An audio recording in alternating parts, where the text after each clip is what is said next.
ರಾಜ್ಯಪಾಲರಿಗೆ BJP agent ರಾಜ್ಯಪಾಲರಿಗೆ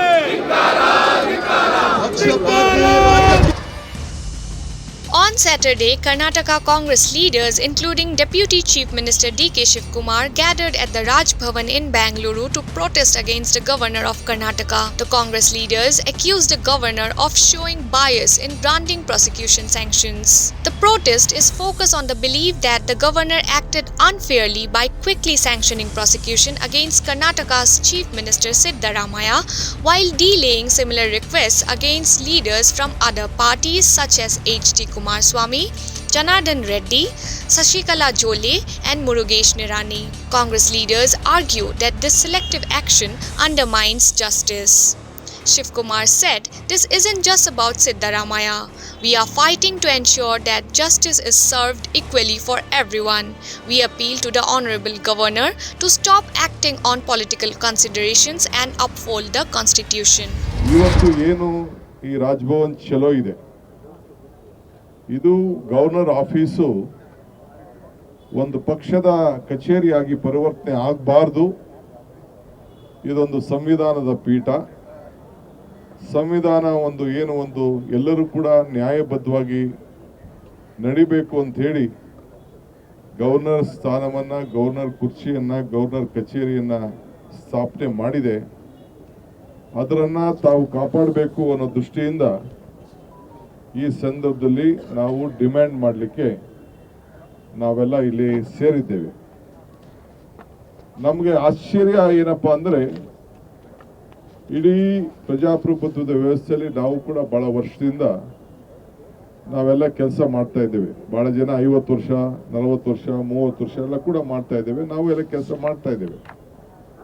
ಇವತ್ತು ಮುಖ್ಯಮಂತ್ರಿಗಳ ವಿಚಾರದಲ್ಲಿ ಒಂದೇ ದಿನದಲ್ಲಿ ನಮಗೆ ನೋಟಿಸನ್ನು ಕೊಟ್ಟು ಕಾನೂನು ಯಾವುದು ಎನ್ಕ್ವೈರಿ ಇನ್ವೆಸ್ಟಿಗೇಷನ್ ಇಲ್ಲದೆ ಪ್ರಾಸಿಕ್ಯೂಷನ್ಗೆ ಪರ್ಮಿಷನ್ ಕೊಟ್ಟದ್ದು ಕೂಡ ತಮಗೆಲ್ಲರ ಜನರ ಮಂದಟ್ಟನ್ನು ಮಾಡಿಕೊಡ್ಲಿಕ್ಕೆ ಪ್ರಯತ್ನ ಮಾಡಿದ್ದೇವೆ. ತಾವು ಮಂದಟ್ಟು ಆಗಿದ್ದೀರಿ.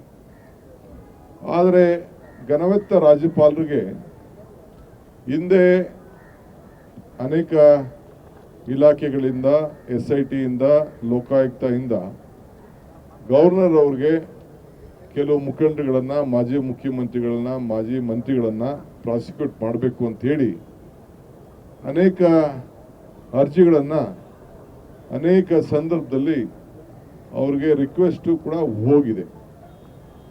ಅದೆಲ್ಲ ಕೂಡ ತನಿಖೆ ಆಗಿದೆ. ಅವೆಲ್ಲ ತನಿಖೆಯಾಗಿ ಕೋರ್ಟ್ಗಳನ್ನು ಆದೇಶದ ಮೇಲೆಗೆ ಇನ್ವೆಸ್ಟಿಗೇಷನ್ ಬಹಳ ದೊಡ್ಡದಾಗಿ ನಡೆದು ಈ ಸಂದರ್ಭದಲ್ಲಿ ತನಿಖೆ ಆಗಿದೆ.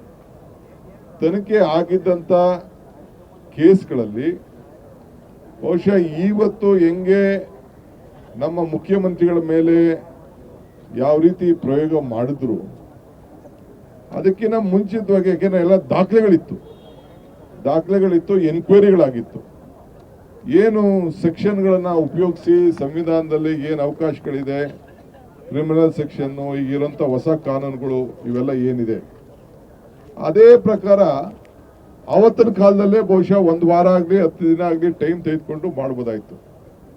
ಇಲ್ಲಿ selective application of sanctioning of power ಇದನ್ನ ಗಮನದಲ್ಲಿ ಇಟ್ಕೊಂಡು ಸಾರ್ವಜನಿಕರ ಏನು ಒಂದು ವಿಚಾರ ಇದೆ ಅದನ್ನೆಲ್ಲ ಬದಿಗೊತ್ತಿ ನಾವು ಸಾರ್ವಜನಿಕಗೋಸ್ಕರ ಕೆಲಸ ಮಾಡ್ತಾ ಇದ್ದೀವಿ ಅನ್ನೋದು ರಾಜ್ಯಪಾಲರು ಗಮನದಲ್ಲಿ ಇಟ್ಕೊಂಡಿರ್ಬೇಕು.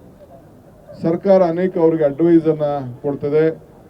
ಆ ವಿಚಾರದಲ್ಲೂ ಕೂಡ ಅವರು ಸರ್ಕಾರದ ಪ್ರತಿನಿಧಿಯಾಗಿ ಕೆಲಸ ಮಾಡಬೇಕೇ ಹೊರತು ಒಂದು ಪಕ್ಷದ ಪ್ರತಿನಿಧಿಯಾಗಿ ಕೆಲಸ ಮಾಡಬಾರ್ದು ಅನ್ನೋದು ನಮ್ಮೆಲ್ಲರ ಇಡೀ ದೇಶದ ಜನತೆಯ ಆಶಯ.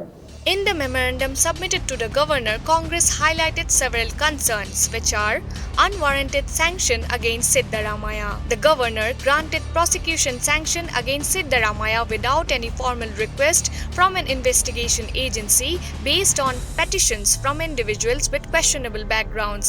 Congress sees this as politically motivated. Pending sanction for H.D. Kumaraswamy.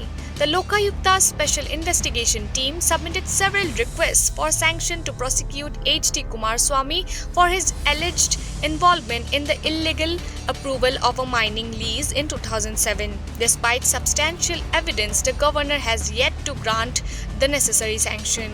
Delayed actions in other corruption cases. The governor has also delayed action in cases involving former minister Sashikala Jole and Murugesh Nirani, where requests for approval under the Prevention of Corruption Act have been pending despite clear evidence of wrongdoing. Erosion of public trust.